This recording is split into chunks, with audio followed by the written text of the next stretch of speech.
Assalamualaikum dan salam sejahtera. Anda sedang menonton Sekilas Fakta 12 Ogos 2020 bersama saya, Syazwana Amin.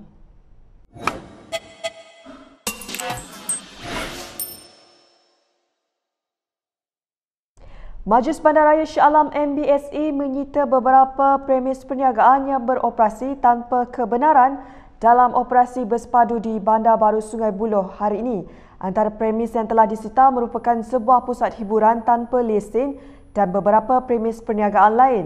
Operasi yang diadakan pada hari ini membabitkan gerai-gerai tanpa kebenaran yang beroperasi di bahu jalan yang telah mengakibatkan masalah kesesakan lalu lintas dan juga keselamatan pengguna jalan raya. Untuk makluman media semua, ingin saya memaklumkan dari awal tahun 2020 sehingga Julai tahun 2020 ini, sebanyak 25 premis perniagaan tanpa lesen yang diusahakan oleh warga tempatan telah diambil tindakan. Manakala untuk dalam tempoh itu juga, sebanyak 19 premis perniagaan tanpa lesen yang dikendalikan oleh warga asing disita di sekitar kawasan Bandar Baru Sungai Buloh. Operasi bersepadu itu turut melibatkan agensi lain seperti Polis Diraja Malaysia, Jabatan Imigresen, Jabatan Kastam, Tenaga Nasional Berhad, Syarikat Air Selangor dan juga Suruhanjaya Pencegahan Rasuah Malaysia. Polis Diraja Malaysia tidak akan berkompromi dengan sebarang elemen gangsterisme termasuk tindakan mereka yang mengugut mana-mana pemberi maklumat berkaitan kes jenayah. Jangan buat begitu. Dan saya pun bukan cakap kosong di sini.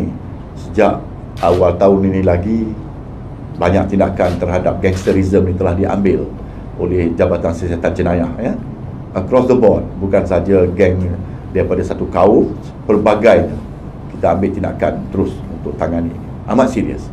So gangsterisme saya tak benarkan ia berleluasa di dalam negara ini.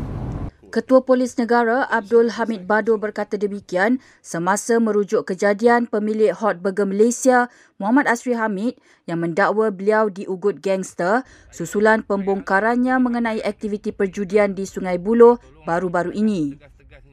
Sementara itu, pemilik Hot Burger Malaysia Muhammad Asri yang tular baru-baru ini memohon maaf atas kenyataannya yang mengatakan kebanyakan anggota polis dan tentera tidak menjaga solat. Saya mohon permintaan maaf kerana benda tu saya pun tak jangka dia cakap macam tu. Saya langsung tidak berniat walaupun sedikit pun untuk mengguris hati rakan-rakan, terutama sekali PDRM dan PATM. Mereka adalah pemata negara.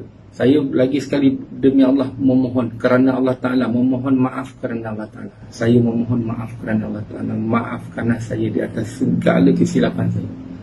Kenyataan yang dikeluarkan Asri dalam satu sidang media semalam mula tular dan mencetuskan perdebatan hangat di media sosial serta menerima kecaman netizen. Terdahulu, Timbalan Pengarah Bahagian Siasatan dan Perundangan Jabatan Siasatan Jenayah Bukit Aman, Mior Farid Al-Atrash Wahid mengesahkan bahawa kertas siasatan telah dibuka susulan laporan polis yang dibuat ke atas Asri hari ini. Parti baru Dr. Mahathir Mohamad akan dikenali sebagai pejuang. Anggota Parlimen Langkawi dan bekas Perdana Menteri itu mendedahkan perkara itu dalam satu catatan di blognya hari ini. Setakat ini belum jelas sama ada ia hanya menggunakan pejuang sebagai nama penuh atau hanya singkatan bagi perkataan tertentu. Mahathir pada 7 Ogos lalu mengumumkan akan menubuhkan sebuah parti baru yang berasaskan perjuangan Melayu dan pribumi seperti Bersatu yang diasaskannya sebelum ini. Langkah itu diambil setelah usaha mencabar pemecatannya sebagai pengerusi Bersatu bersama beberapa lagi anggota parlimen yang menyokongnya di mahkamah dilihat melalui jalan sukar. Beliau yang sekarang menjadi sebahagian daripada blok bebas di parlimen berkata, parti itu tidak akan terikat dengan PH mahupun PN. Parti itu buat sementara waktu akan diterajui oleh Mahathir sebagai pengerusi dan bekas Timbalan Presiden Bersatu, Mukris yang juga anaknya sebagai Presiden. Gelombang ahli Bersatu yang keluar parti terus melanda Selangor, Johor dan Kedah apabila ramai ahli parti dan ketua bahagian mengumumkan tindakan untuk menyokong parti baru Mahathir itu. Kementerian Kesihatan Malaysia memaklumkan terdapat 11 kes positif baru setakat tengah hari ini menjadikan jumlah keseluruhan sebanyak 9,114 kes Daripada jumlah itu, 8 adalah kes import melibatkan 7 warga Malaysia dan 1 bukan warga negara. Daripada 11 kes baru, 3 merupakan kes penularan tempatan.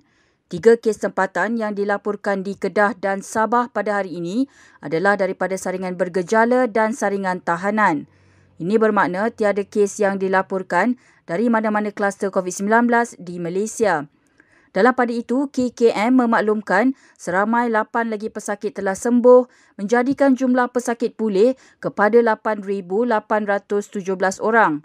Tiada kematian dilaporkan hari ini, menjadikan angka korban kekal 125 kes. Terdahulu, bekas Perdana Menteri Najib Razak bersyukur kerana tidak ada kluster COVID-19 yang muncul di kalangan penyokongnya yang berhimpun di Kompleks Mahkamah Kuala Lumpur pada 28 Julai lalu. Dalam satu tulisannya di Facebook, beliau berkata hari ini genap 15 hari selepas penghakiman kes beliau yang bermaksud tempoh inkubasi virus COVID-19 selama 14 hari juga tamat. Ribuan penyokong hadir dengan ada yang tidak menggunakan pelitup muka serta tidak menghiraukan penjarakan fizikal semasa Najib didapati bersalah kerana menyalahgunakan kuasa, pecah amanah dan terbabit pengubahan wang haram berhubung penyelewengan dana SRC International. Ketua Pengarah Kesihatan Dr. Nur Hisham Abdullah sebelum ini menyuarakan kekecewaannya kerana para peserta himpunan tidak mematuhi SOP dan berkata kemungkinan munculnya kluster baru hanya akan diketahui dalam tempoh 2 minggu. Najib turut mengakui himpunan itu adalah satu kesilapan dan mendesak orang ramai supaya mematuhi peraturan yang ditetapkan oleh Kementerian Kesihatan untuk mencegah penularan virus berkenaan. Baiklah, sekian sahaja daripada saya, Syazwana Amir, untuk Sekilas Fakta. Untuk lebih banyak berita, anda boleh melayari kinitv.com. Anda juga boleh mengikuti kami di Instagram, Twitter, YouTube dan Facebook. Salam hormat dan jumpa lagi.